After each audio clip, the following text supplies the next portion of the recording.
I'm Tovey, and this is the Full Story Newsroom edition. There were ugly scenes at Anzac Day dawn services this week when a small handful of people booed during the Welcome to Country in several cities. Most politicians condemned this behaviour, including opposition leader Angus Taylor, but he nevertheless said the next day that he thought the ceremonies were overused and that he understood Australians' frustration with them. In the same interview, he also said in relation to immigration that there was a higher risk posed by some bad people from bad countries. With me to unpack the rhetoric and policies of this relatively new Liberal leader today is Mike Ticher. Hey, Joe. It hasn't been a brilliant week for political discourse, but maybe we can get a little bit beyond booing each other and deciding who are bad people in bad countries. And Patrick Keneally. Thanks, good to be here. I'm glad to say I went to an Anzac service on Anzac Day, but there was no booing. So, I think there were very disappointing scenes in Melbourne and other places. And joining us from Canberra today is political reporter Krishani Dhanji. Hi, Krishani. Hi, Joe. Yeah, a real kind of next step in this phase of Angus Taylor's rhetoric and a bit of frustration amongst some within the Liberal Party over the way that it's been said. So let's just start back at the beginning of the week when Angus Taylor used some new language to explain the Coalition's hardline immigration policy, which is really the only major policy announcement not related to the Iran crisis that the Coalition have released this year. Krishani, can you explain what he said and how that was received this week? So, as you say, it was the sort of first big major policy offering from Angus Taylor as the new opposition leader. The response has been kind of interesting. So if I very briefly kind of lay out what that policy was, the sort of main lines were around making the Australian values statement a compliance issue so that people that sign the values statement come here and have to legally abide by it, introducing or rather reintroducing temporary protection visas, something that Labor had gotten rid of, a safe country list, meaning that there would be a list of countries that people wouldn't be able to apply for protection from, and then even a sort of what has been described as like an ICE-style team where there would be more resources for authorities to be able to track down and deport people who have arrived in Australia, applied for protection, have exhausted their legal options and have remained here and not left yet. That's the basis of the policy. Internally, I've spoken to a few people who were quite uncomfortable with the language and frustrated by the way that the policy has been sold. So there are a few people who are quite against the policy, think that it goes too far, and some who are still, relatively positive about the policy, but people across both of those camps are quite frustrated about the way they've said to me privately, the way that Angus Taylor is talking about it. So this new line around bad countries has been met with some concern that, this is a party that really needs to be able to reconnect with multicultural groups, and they're genuinely quite concerned that this language and that this step forward in language is really going to not be able to help them do that. Yeah, I think there's probably good reasons for them to be a little bit wary within the Liberal Party itself. In 2022, they really suffered at the election due to the rhetoric around Chinese, the Morrison government's tax on China. They suffered huge swings against them towards Labor in some of the key seats like Bennelong and Chisholm that have a large number of Chinese Australian voters who were worried by that rhetoric. When Angus Taylor was pinned down on what exactly is China a bad country? Is China a bad country? It's kept asking non-democratic. It's which he didn't want to say. No, he only referred to Iran. Yeah, but you can understand there's some reluctance there from some MPs who have been through this before to really get into the weeds on this. I think they're more comfortable with the general motherhood statements about this rather than actually getting pinned down on the details. So I think what he's trying to do, correct me if I'm wrong, Krishani, if you think differently, but it feels like what he's trying to do is get across a vibe rather than the minutiae of the policy that you've described and reported on, which is that two things. I think one, the Coalition wants to bring down migrant numbers overall. That's pretty easy to say. And two, that they want to change the composition of the intake. And it seems incredibly difficult. And a real political risk isn't there in framing this as such a moral issue as opposed to kind of an economic issue, like some of the arguments around, moderating immigration, which relate to sort of housing affordability and stuff you would imagine might have more cut through, but going straight for bad people, bad countries to a multicultural, diverse country like Australia is a choice. And it feels like he's talking about it in the context of the Bondi attack and the Gaza, the fallout from the Gaza war and all this kind of stuff that we've been going through in the last couple of years. And that is incredibly problematic because... Yeah, as Tony Berg pointed out, the victims of the Bondi attack were people who had escaped the Soviet Union as refugees, a bad bad country, bad government, not a safe country, and the alleged perpetrators had been in the country for a long time. One was born here, how does that?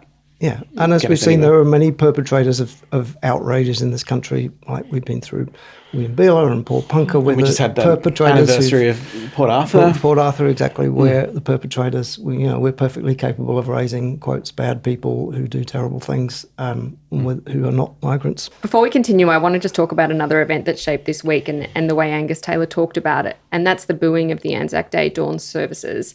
Mike, what did you make of the political response to that behaviour, particularly from the opposition?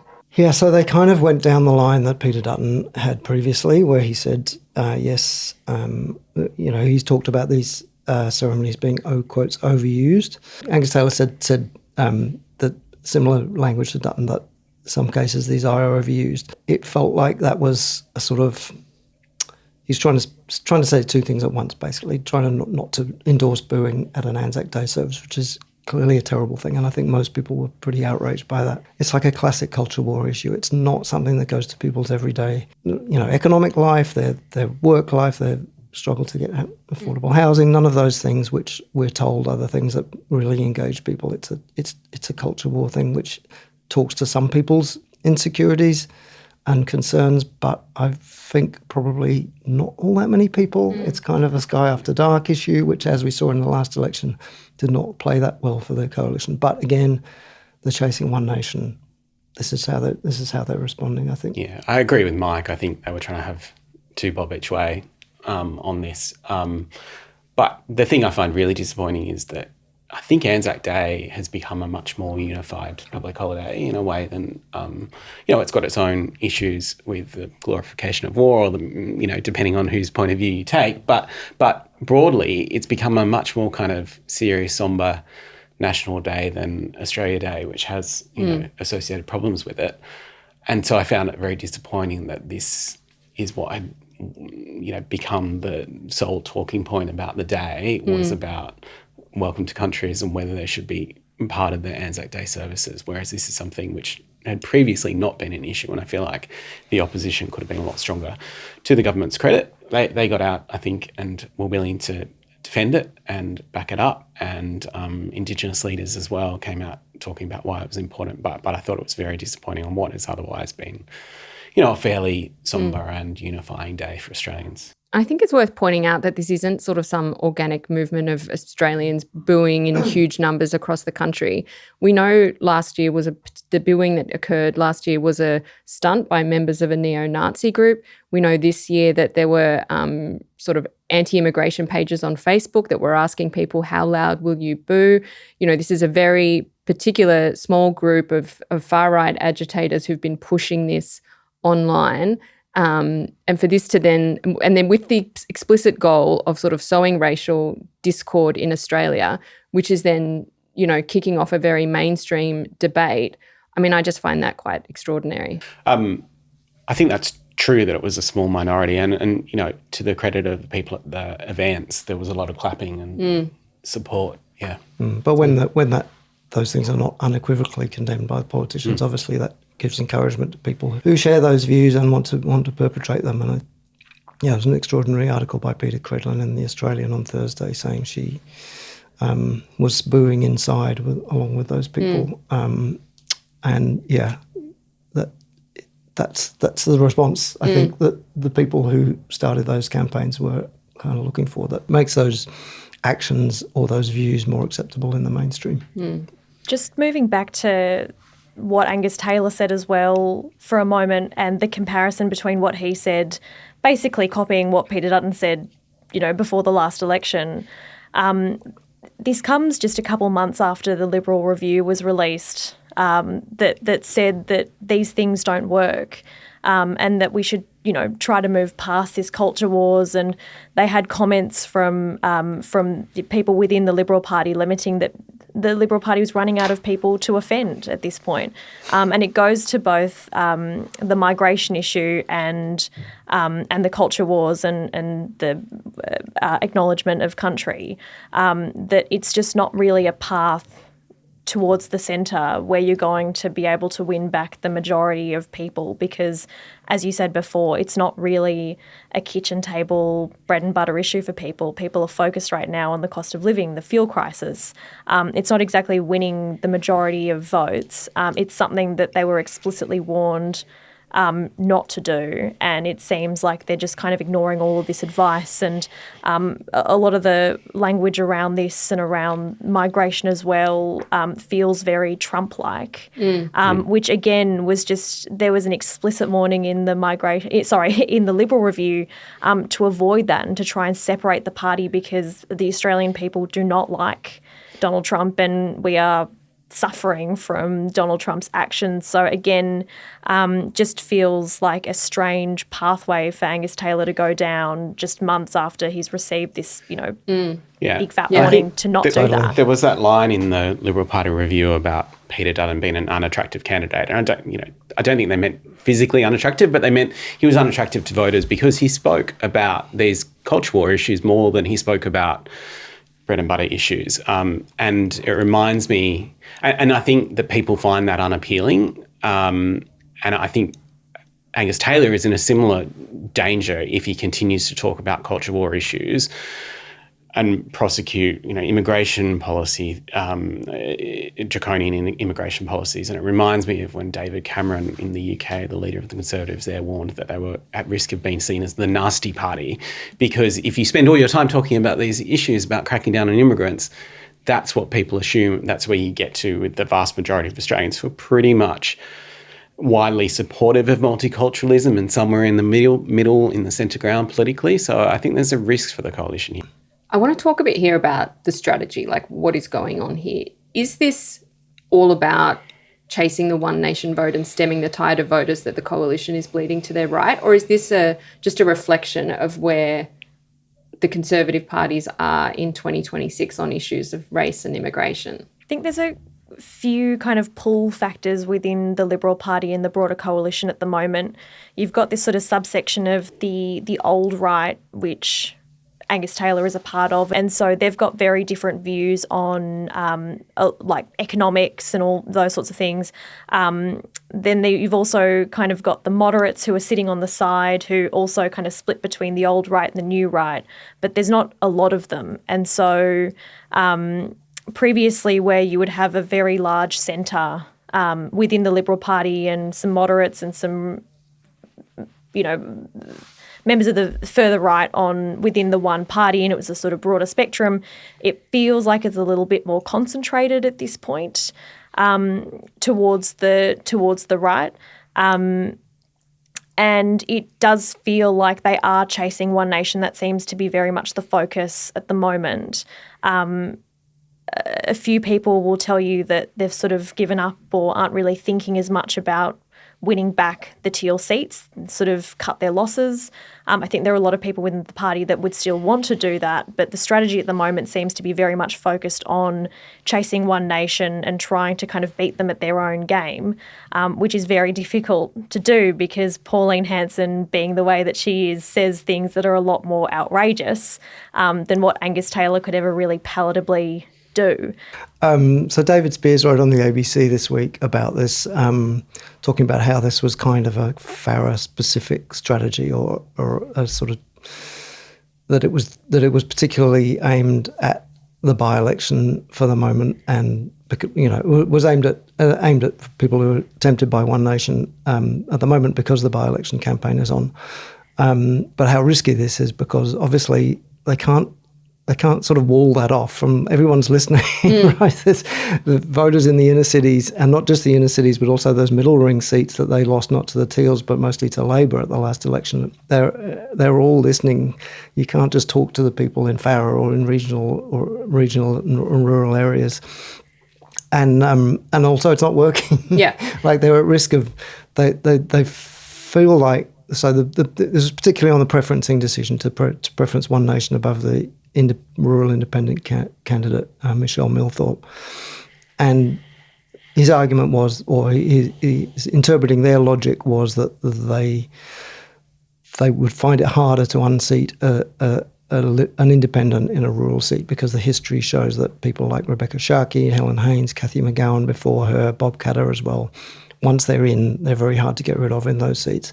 But that is equally true of Teal seats in the inner cities. They lost one at the last election, but they also gained one in North Sydney, in Bradfield. And there was also we're in a kind of uncharted territory. Like there's no guarantee that if a One Nation candidate wins that seat as a result of Liberal preferences, that it'll be any easier to get rid of them at the next election, because we have absolutely no idea what the electoral landscape is going to look like at the next election. Maybe One Nation will still be doing as well as they are now, and in which case they'll comfortably win that seat again. I think there's a little bit of sandbagging going on here. Like they're so afraid of losing ground to One Nation that they are in this period where they feel like they have no choice but to try and defend themselves in a way. It is also a long time until the next election, relatively speaking. So perhaps this is a Farah-specific strategy which will change before the election. I don't know. Very hard to play to both Farah and, say, Bennelong at the same time, though. I think it's tough for Angus Taylor personally as well, because he never experienced a post-leadership bump. Generally, when you've had a leadership spill, the public tends to sometimes give the new leader a bit of a benefit of the doubt, bit of a boost at first. Taylor has not experienced that. There's no suggestion that he would get replaced before the next election, but people internally have certainly noticed that. And MPs are a bit frustrated by that as well, and sort of really trying to figure out how they can turn the ship around. Obviously, at the moment, that direction seems to be fairer and chasing One Nation. But yeah, they didn't even experience that. So they've sort of gone from where Susan Lee was to just sort of declining slightly more and more. I do find that surprising. Susan Lee, there was a frenzy around the polling numbers while she was leader, and Liberal MPs, coalition MPs were talking about this is the end for our party if we can't turn the poll numbers around. Now it seems like they've forgotten about that. It's just gone back to normal. But the polls are pretty dire for the coalition. Well, this was part of the problem of picking Taylor in the first place, though, right, Krishani? Because he was quite familiar to people from the previous election campaign, and he did not perform brilliantly. So in a way, it's not surprising that there's not the sudden warmth towards him, upswelling of positive vibes about his leadership. Yeah, definitely. And he was a lot of blame was put on him over the results of the election. The fact that he decided, along with Peter Dutton, to not back Labor's extra tax cuts so that Labor could say, well, don't vote for the Liberal Party because they'll raise your taxes. Critical mistakes like that, which he's apologised for, but shouldered a lot of blame for as well. So people already knew who he was, knows how much he's part of the establishment, and didn't reward him for it. I just mentioned also, while we're back on polling, that along with One Nation itself, there's actually been pretty positive polling for Pauline Hanson personally. Our central poll showed that 23% of respondents approved of the job that Pauline Hanson is doing as leader of One Nation, or strongly approved, and then 29% saying that approved, which is much higher than any other leader. And I do think it's a shocking result, but it's also an indication of how I think social media has changed people's understanding of who Pauline Hanson is, has enabled her to reach out directly to more Australians, not with the media, with the mass media or mainstream media not being an intermediary in that process. There is something going on here. It's not, I think before the South Australian election, people were wondering, is this just people in the polls registering their anger at the government over cost of living and other issues?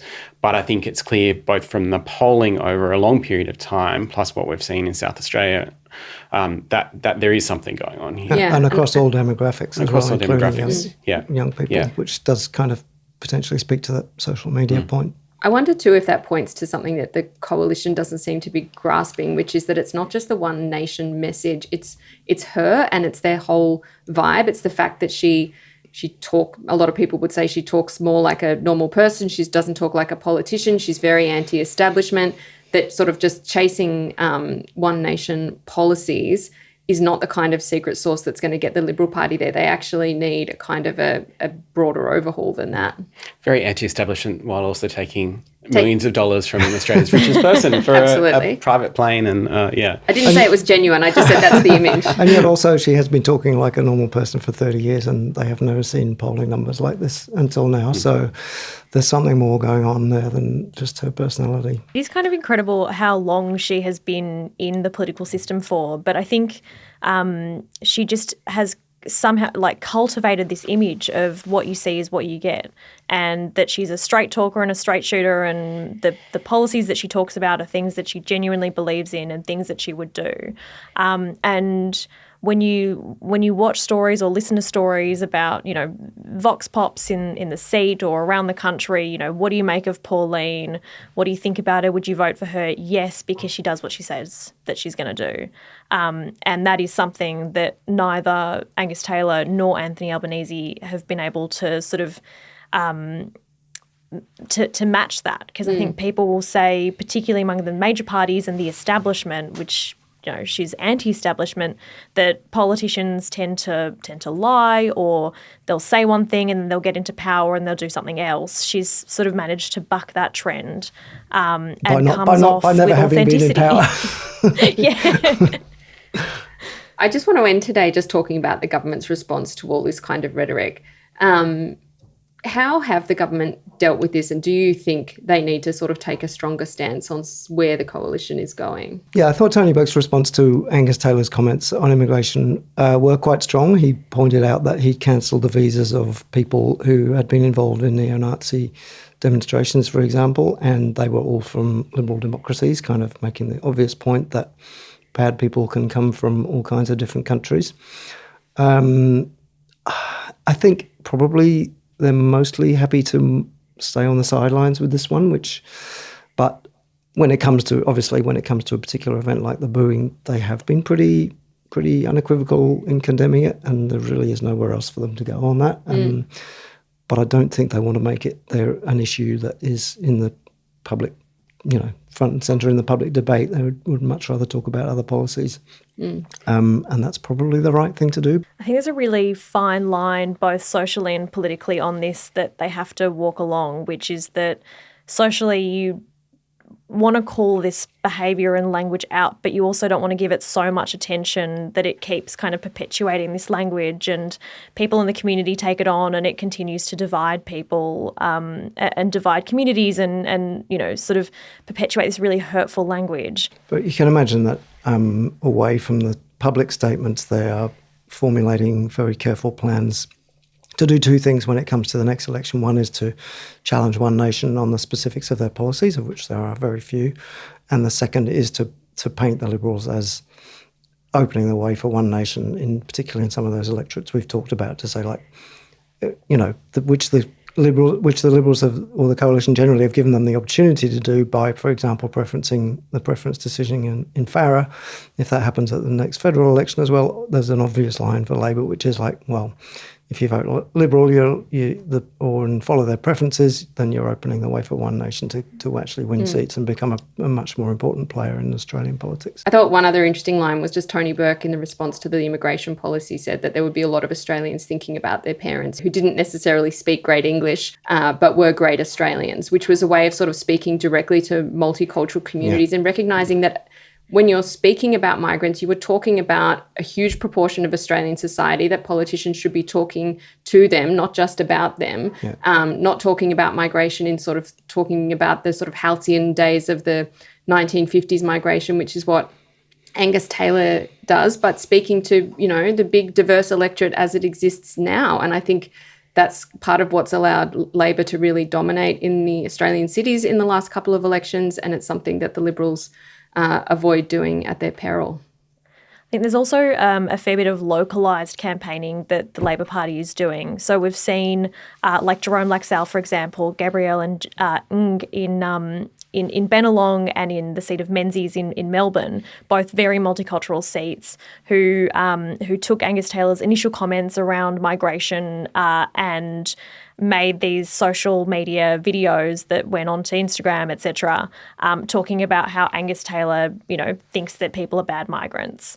And so, I've heard as well that people from the Labor Party are going to different community events across the country, multicultural community events, and basically painting the Liberal Party in a bad light, saying that they're anti-migration. So there's also this real kind of grassroots approach that we're seeing kind of happen at that level, which can also, when you're speaking directly to communities, can also really hurt the Liberal Party at that top level too. I think Tony Barry made a good point about this on Back-to-Back Barry's, that the Liberal Party has a problem where they don't actually think through the consequences of policies sometimes before they launch them. So the nuclear policy, for example, of course, Labor seized on it, created a million memes and sent them out everywhere. This kind of policy has the same ability to be just absolutely carpet bombed on social media across, every electorate in the country. Have they thought this through properly? I don't know about that. And now it's time for what we can't get out of our heads. Mike, what was it for you this week? So like most people, probably I see a lot of stuff in my feeds about things you can do in 10 minutes to make yourself lose weight, become fit, become a superhuman, whatever it might be. This week we ran a story about all the right moves you can do, and the Guardian in the UK asked personal trainers about the one exercise they always recommend. So it was a bit like those things you see in your social media, and I'm kind of a sucker for these things, so I clicked on it. But it turned out they'd asked 17 personal trainers. So instead of being like, do this for 10 minutes a day and you'll ... It was like, do this for 10 hours a day and maybe you'll improve how you look. So I got to the end and I was kind of like, oh my God, this is actually really depressing. 17 different things, and that's, I'm not even going to start. So you didn't go into a deadlift afterwards? I did not. No. Krishani, what was it for you this week? Well, you know who is doing 10 hours of training a day? Marathon runners. And that's what I've been thinking about all week. The London Marathon was on last weekend and was amazing. And we have a new men's world marathon record. They finally broke the sub 2 hour barrier. But not one, but 3 world records. So 3 people, first, second and third, actually broke the world record that was set in late 2023. The new world record is 1 hour, 59 minutes and 30 seconds. Can you imagine being the guy who came second, who ran the sub 2 hours? Amazing. But you happened to be racing a guy who was just slightly faster even than you? It would be devastating. And same as the guy that came third. Luckily made it onto the podium, got a world record, didn't even win. That was my thing I was thinking about all week as well, as I battle out to get like under 6 minutes a kilometre on Strava or whatever, and I'm looking at the pace there. It's like 2 minutes 50 per kilometre. It's like I can't maintain that over 10 metres, let alone like 40. I would love to just experience what it's like, but I just don't think that I could ever move my legs that fast, like my tiny little, There was like a different iteration of it, which was like you have to run 100 metres in 17 seconds, but then do it for 42 kilometres. Right, can I even run 100 metres in 17 seconds once? Yeah. There were some amazing TikToks this week. I don't know if you guys saw, of people attempting that pace. And when you see someone do that on a treadmill, they are pounding it out. Like it is an incredible long distance pace. It's insane. The other person that was in the marathon was Cynthia Erivo of Wicked fame, who smashed it out in 3 hours and 21 with gigantic, like, phenomenal nails in the. And I was like, are those helping? Are they hindering? But yeah, like incredible stuff. Flojo from the. Yeah. Amazing. For me this week, it was a piece that we published on Thursday by Emma Caldwell. We sent Emma to the Royal National Park to see a sperm whale carcass that has landed on rocks there, has been slowly rotting and attracting sharks, and closed a number of the beaches around it. It was such a good case and sort of a reminder to me as a news editor of why it's so important to send journalists to events rather than just covering things remotely, which is how we had initially thought to write up this story, because she was right there up close to sort of smell and see this incredible kind of natural phenomenon. I'll just share the opening line of the story. Thin strips of flesh hang down like rotten tinsel swaying in the wind. Glistening fluid trickles onto the stone where insects buzz. On the windward side, the odour is masked by the salty air. It was just incredible, I thought. Wow. I thought it was great. I feel kind of bad because I said, it's only about a half-hour walk, but I realised I haven't been for about 20 years on that thing, and it turned out to be a much more difficult walk than I recall. So, but it was worth it in the worth end. Every step. Yeah. And just incredible pictures by Jess Romas as well of this just colossus on the beach. Just beautiful. I had to lug all her camera gear over there as well. Yeah. That's all we've got time for today. Thank you so much for listening and for all the questions and suggestions that you have written in. You can ask a question or drop us a line at fullstory@theguardian.com. Thanks so much for being here, Mike. Thanks, Joe. And Patrick. Thanks, Joe. And thank you, Krishani. Thanks, Joe.